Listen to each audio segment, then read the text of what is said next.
जागृति सवाल। इंसान का जन्म जहां भी या जिस भी परिवार में होता है, उसके पीछे कौन सा कर्म सिद्धांत कार्य करता है? कर्म सिद्धांत को दो जगहों से देखा जा सकता है, एक व्यक्ति के एंगल से और एक सेल्फ के एंगल से। व्यक्ति के एंगल से देखेंगे तो एक व्यक्ति जो पैदा हुआ, जो मरेगा, और उसको ऐसा जन्म मिला, ऐसे घर में मिला, ऐसा सब जो अब तक सुना है आपने, पिछले जन्म में कुछ कर्म हुए उस वजह से ये हुआ, फिर ये हुआ, ऐसा सब आप सुनते हैं, तो वो जवाब।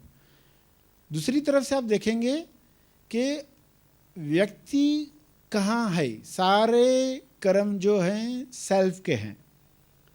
सारे कर्म किसने किए हैं? बॉडी को बनाकर किसके द्वारा ये सब कार्य हुए हैं?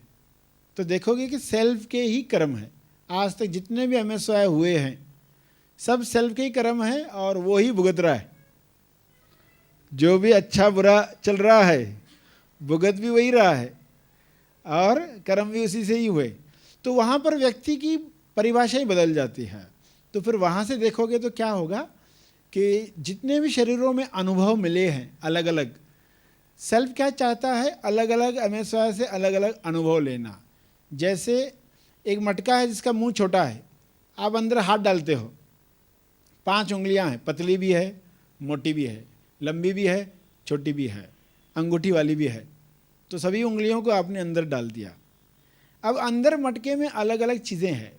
कोई उंगली मट्टी को स्पर्श करेगी, कोई उंगली रंगोली को स्पर्श करेगी, कोई सुई को स्पर्श करेगी, कोई कपास को महसूस करेगी। सभी ने अलग अलग अनुभव लिए, मगर अनुभव ले कौन रहा था? जो मटके के बाहर है।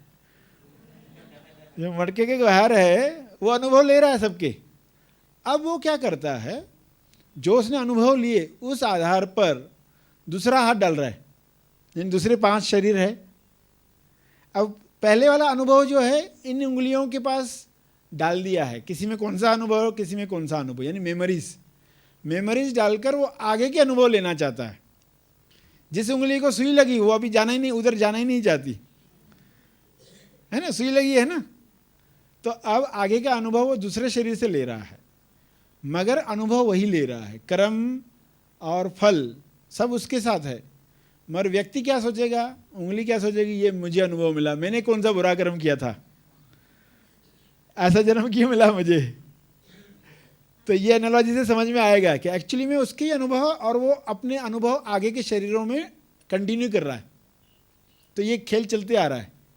तो आज ऐसे बच्चे भी देखोगे जो बचपन से ही बहुत कुछ जानकारी रखते हैं, ज्ञान रखते हैं। तो क्या है, प्रीवियस जो अनुभव लिए हैं ना सेल्फ ने, वो उसने अंदर डाले।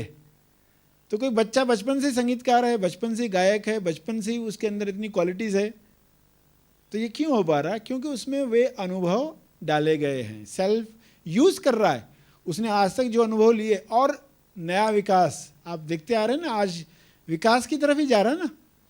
पहले कैसे थी? पहले तो जंगलों में लोग रहते थे, तो तेजस्तानी विचार आया कि पेड़ से पहिया बनाए।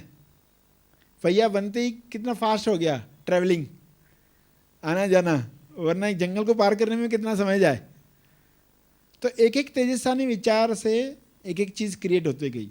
तो जिन शरीरों ने वो पहिया बनाया वो अनुभव आगे के शरीरों में यूज़ किया गया, अगला आविष्कार, अगला आविष्कार, तो ये चलते ही आ रहा है। मगर व्यक्ति दुखी रहता है, मुझे ऐसा जन्म क्यों मिला, वैसा क्यों। तो किसको मिला पहले पूछना उसे है, किसको मिला है, तू है कौन? तो वो समर्पित हो जाएगा, फिर वही अनुभव ले रहा है वही ले। तो व्यक्ति समर्पित हो जाता है भक्ति में, आनंद और आश्चर्य में ही रहता है।